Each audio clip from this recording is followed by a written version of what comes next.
Ladies and gentlemen, my name is Bedomy and this is Armello, a digital board game developed by League of Geeks Australia, and their only title so far. It is a pretty interesting board game, all things considered, and I kind of wish that the developers actually made this as a physical game as well. It is a how do I put it? It's a bit of a D&D mixed with, honestly, you'll see it when we actually get into the game itself. I'm just gonna take a quick look at the options menu here, and from there we can actually hop into the gameplay and everything. Honestly, I do really like the artwork and the games, and the game in general. It's a pretty fun 30-minute to 45-minute long game session you can play with either friends online or play on your own in offline mode. But there are some things that really need to be addressed, honestly. First things first, as you can see, this game, the game's options menu is fairly limited. You are stuck with screen resolution, screen mode, graphics quality, and VSync mode, which is well, it is okay in my book, but I kind of wish I kind of wish that there was a bit more when it comes to visual presentation. At least when it comes to options that I could adjust to my own personal preference. This is mostly because the game was primarily made for Android devices. Well, not Android devices, but mobile devices in general. It was made in Unity, and its primary focus was mobile devices, and then consoles, and afterwards PC. But for the port of it, it's a pretty good port. I'm not gonna lie. Every audio option has a separate slider, which is always good. And I do apologize, but I have a bit of a cold, so if I'm sounding funny to anyone, that's why. Game preferences allows you to adjust your search parameters when you're playing online. You can also adjust how quickly the enemy AI will use its moves. I would recommend that you put the quick AI turns on, because if it's turned off, it takes the game a while in order. The game will take some time if the quick AI turn is turned on off. If it's turned on, the game will be over quickly. I mean, you won't lose so much time, and you can play as quickly as you want. Turn timers, you can adjust them, as you just saw, to either you can disable them, turn them on to be short or normal, and put them on your personal preference. Interface just lets you adjust the language and lets you see player levels, as well as seeing out of encounter peaking. But I didn't see much use of it, so I wouldn't recommend keeping it on. It's kind of pointless in my book. Controls are rebindable, which is always nice. Oops, I do apologize, but as you can see, every action has a separate key you can bind it to, and every action is bound to a separate key, which is always nice. But most of the game can be played with a mouse cursor, and I would recommend that you just play it with that. Anyway, as you can see, I'm currently in offline mode, which limits my choice of options when it comes to gameplay modes. But just so you can see what's the difference between offline and online mode, it's a fairly decent difference. online mode lets you play in multiplayer, as well as it gives you access to the game's online shop, where you can purchase additional skins, characters, and other DLC packages. Granted, you do have several free items you can get, such as no, not those. Give me a second. Such as collectibles, which are gallery cards.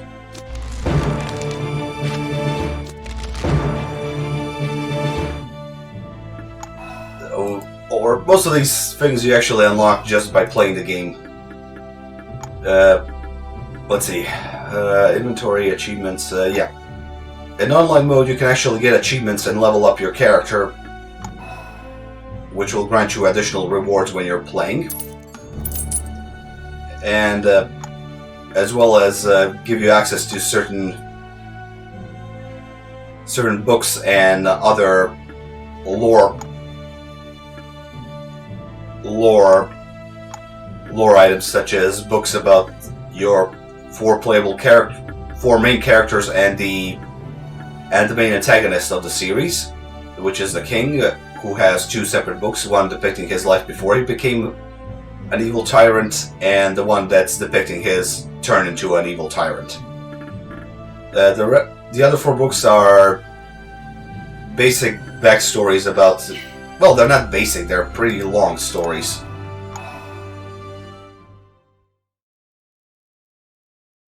Yeah, 90 pages long stories about...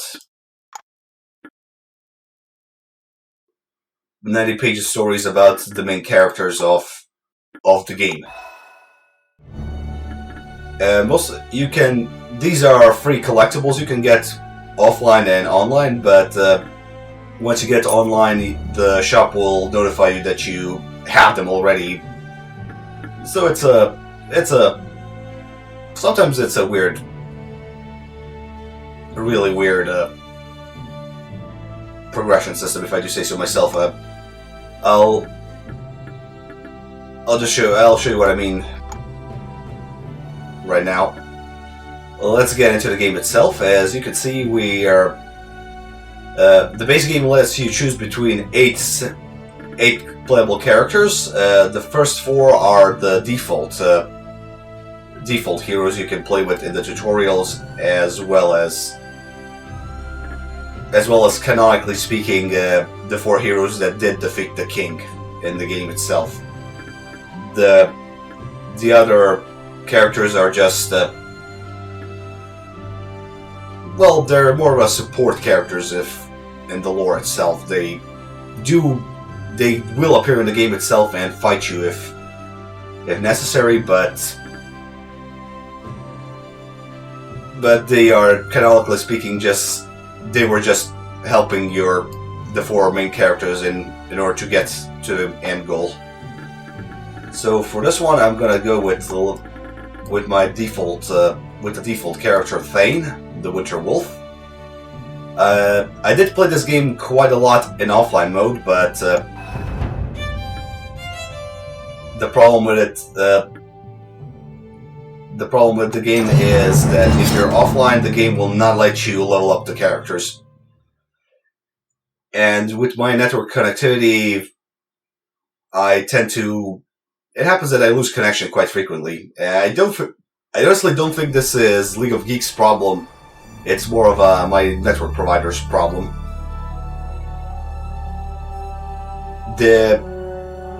I just keep losing connection, and that kind of affects my progression a lot.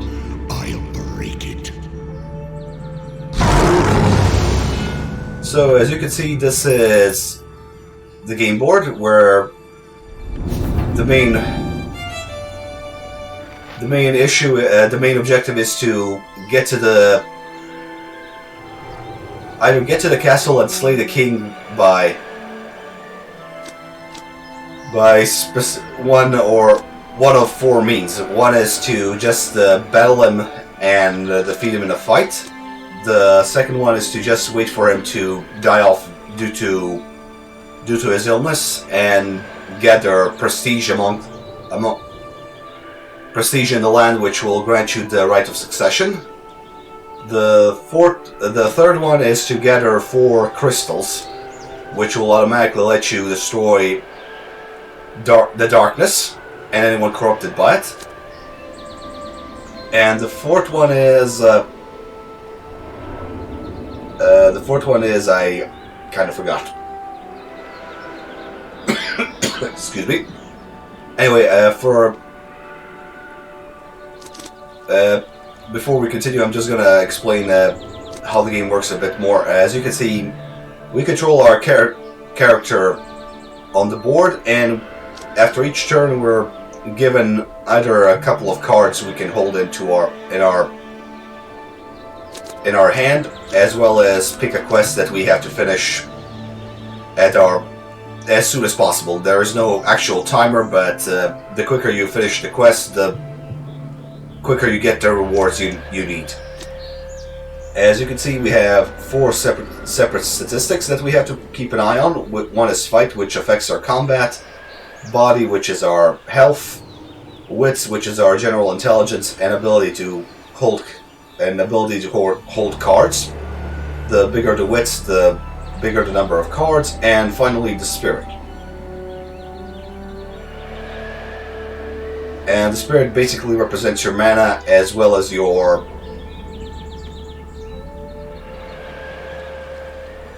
resistance to magic. So you'd think that my general preference would be fighting, but well, yeah, it is, but personally I would prefer to go for crystal challenges, because 4 crystals automatically let me destroy the darkness. But well, let's go with the most basic quest that lets me play on my own. Okay, I got some additional unlocks, but let's go into the game. As you can see, this is Armello. The game board is generally randomly generated by tiles, and every tile is 1 turn. Most tiles usually have some perils or bonuses that can grant you depending on where you stop by.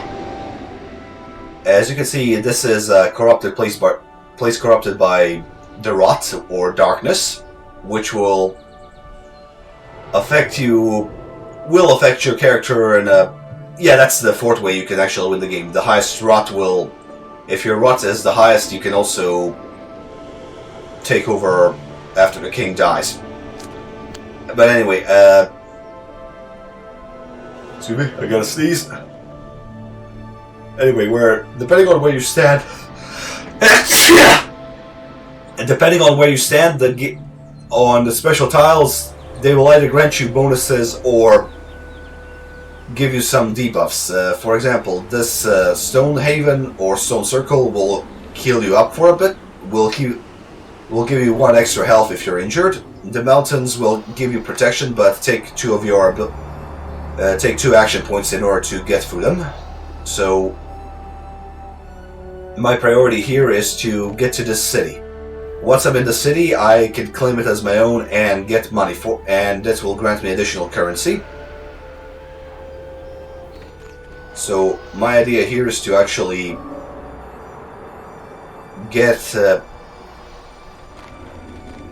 either get to the forest or get to the city and then take over, which will grant me additional money as well as give me a quest, finish my quest. And also, as you can currently see, we have a day and night cycle. Depending on which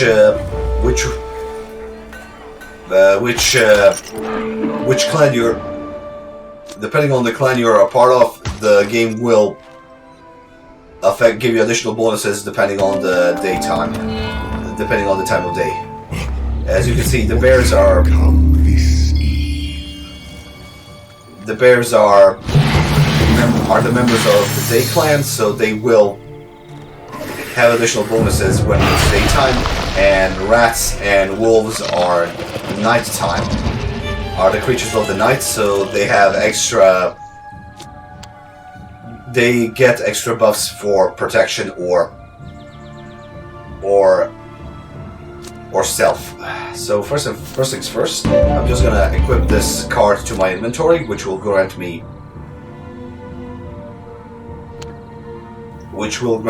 additional bonus during the fight. And these are mercenary cards. These cards, as you can see, are mercenaries, and this is a spell card I can use later down the line if I'm poisoned or corrupted by the darkness. The game pretty much... it's a pretty interesting game to play, I'm not gonna lie. So, as you can see, once I'm in... during the nighttime I can actually stay hidden in the mountains or other special areas. And this is a quest I had to take in order to finish this. Unfortunately, I cannot sacrifice one of these cards in order to get this finish this challenge, but if I manage to, damn it!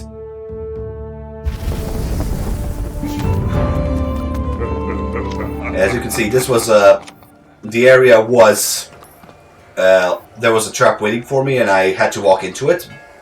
And depending on... Okay, let's try this again. Every action you partake in the game usually requires a dice roll. And depending on your rolls, you will either succeed or fail.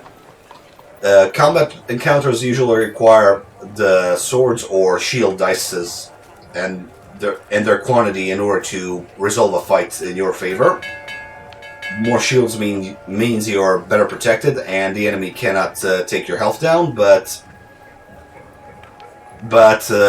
if you don't have enough swords, you will not penetrate the enemy's defenses. And these trap cards on the field usually require a specific dice to fall in order to resolve the test. But in case of a quest you're taking, you usually have a choice between two cards. One is to just get the basic rewards and you don't take any damages or penalties for it, but the second one is usually a bigger challenge. You will have to resolve a small challenge of picking another card in order to see if you're successful or not. But if you fail it, you will lose. You will be penalized, and you will not get the rewards in general. So, for the sake of demonstration, I'm gonna show you. As you can see, we have to pick one amongst these. Yes, amongst these cards, and this will grant us extra attack power as well as prestige. And since we already got the card of a follower card, we can equip it to our party, which will grant us. Give me a second. Which will grant us specific bonuses when we explore the area or enter a combat scenario. Usually these cards will cost you money, but since we already have them equipped and we got them from either a challenge or a quest, they're usually free. You can also check your opponent's inventory as well as the king's inventory in order to see what you're up against. Oops, that's not it. You can also see your statistics here, which will show you what you have equipped on your character in general, and how many spirit stones or crystals you have on hand, as well as your settlements, prestige, magic, and also show you how many your enemies have. The higher the prestige, the player with the highest prestige usually has the right to dictate. Well, you'll see it right now once we get to the daytime.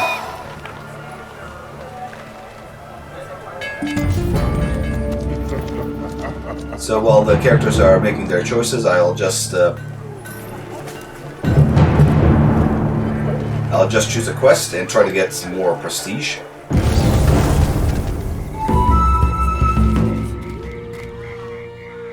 Alright, this is not a good area. This is the swamp. Well, if I enter in there, I'll be damaged by 1.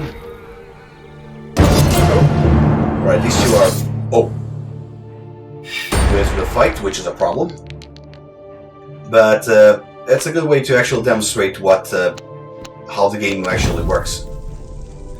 As you can see, I can sacrifice specific cards in order to get specific dice roll that I wanted, and I can also get additional dice rolls depending on the daytime. Since this is nighttime, I'm actually given an extra dice to roll. And once my health has been reduced to 0, I'm considered injured and sent back to my clan for healing. And depending on my prestige or corruption, Yes, an excellent choice.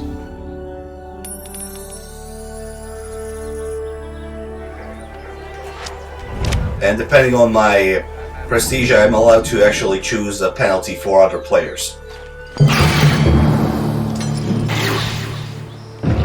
Or, if not a penalty, but a specific area, I'm allowed to choose a specific area of effect for the map.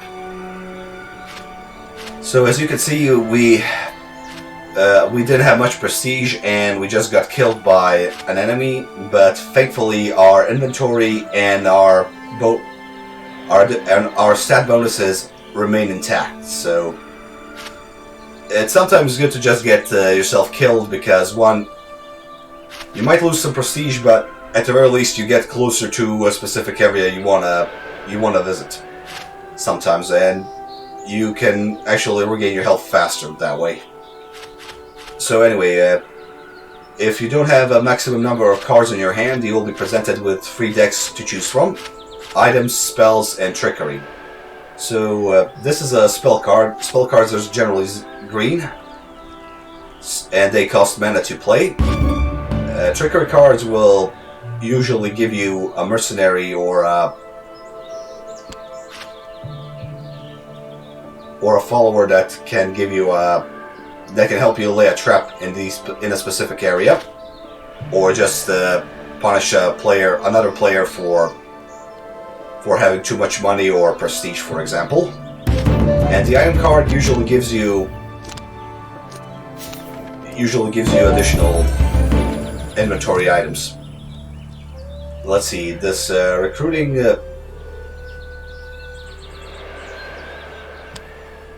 All right. Since we don't have enough money to pay for this mercenary services, we'll save it for later. But now we have a plan to where to go to.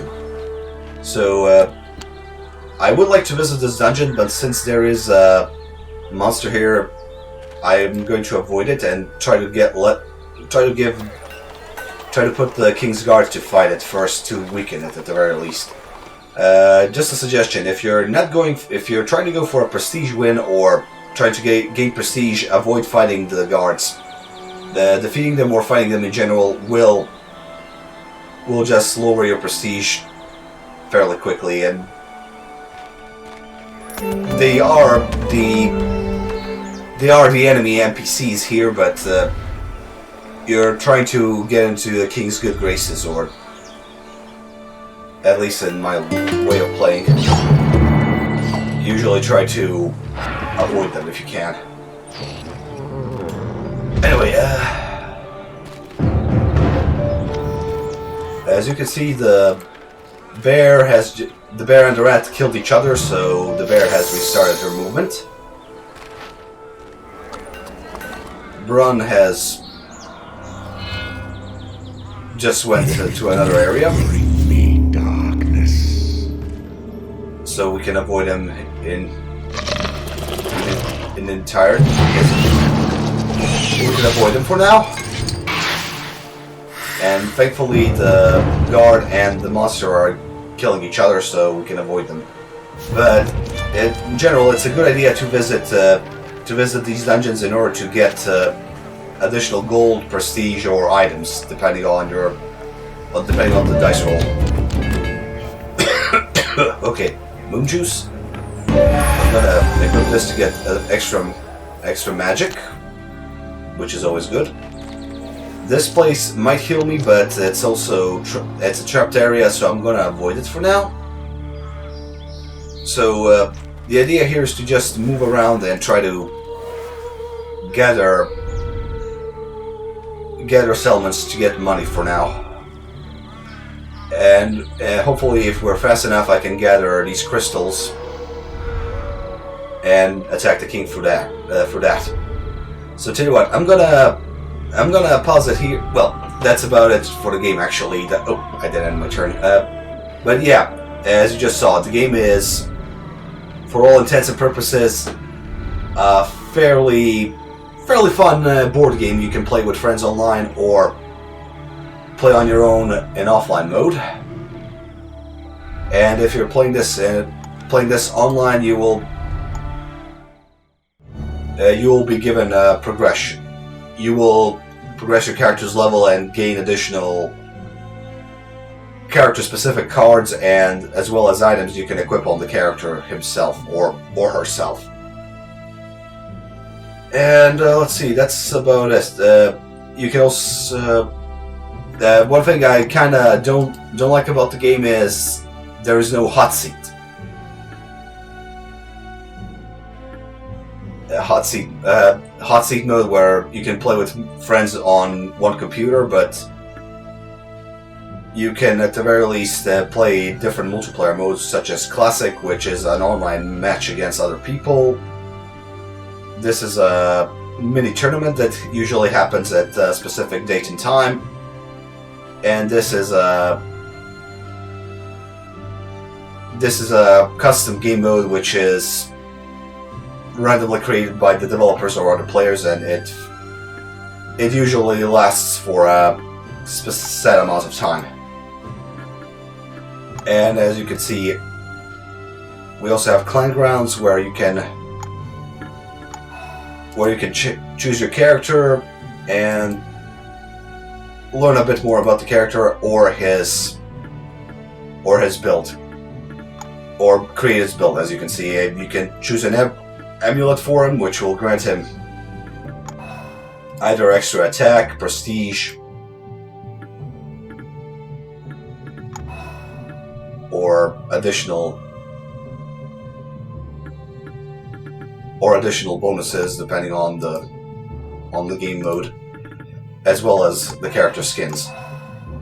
So that's Armello. It's a fairly fun board game you can play with friends or on your own, and I would recommend you buy this game when it's on sale. It supports the League of Geeks studios. They do make some really, well, as you can see, graphically speaking, the game is beautiful, as well as the music. I can't get enough of the soundtrack, as you can probably hear it. I honestly want to see a bit more about the universe itself. If the developers ever worked on I'm not saying I doubt that we need a sequel, but a spin-off is definitely a must. I'd like to see it. A classical RPG, maybe turn-based, where you play with a party of the characters in the game itself. Their written backstories are interesting, and I kind of wish that the game itself would grant the characters more personality, more ways to express their personalities when you're playing the board game itself. So I really think that the game needs a spin-off RPG. Just make a party of 4 characters and let them go on a quest to defeat the king on a semi-open world, or on a linear linear path that they have to follow from one region to the next. I guarantee you it's going to be a hit if that ever happens. But anyway, that's wishful thinking on my part, and this was Armello, a pretty fun board game I could recommend to anyone who likes board games, or well, pretty much board games in general, but also Heroes of Might and Magic. It's another turn-based strategy games like these. It's a pretty fun gameplay. It's a pretty fun game you can play on your own or with friends, as I already said a couple of times. That I just wish there was more from. I just wish there was a spin-off for it as well, but I like it. I really wish that the DLC characters weren't. Some of the DLC characters weren't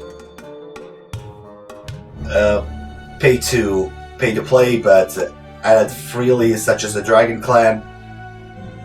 They seem like a pretty fun and unique clan to play with. I mean, there are also additional characters such as bandits, as well as additional characters for every faction. I really wish that some of these prices were a bit lower, all things considered, but for the base game, I'm having fun. Anyway, that's Armello. Thank you very much for watching. My name has been Bedomy, and I'll see you next time.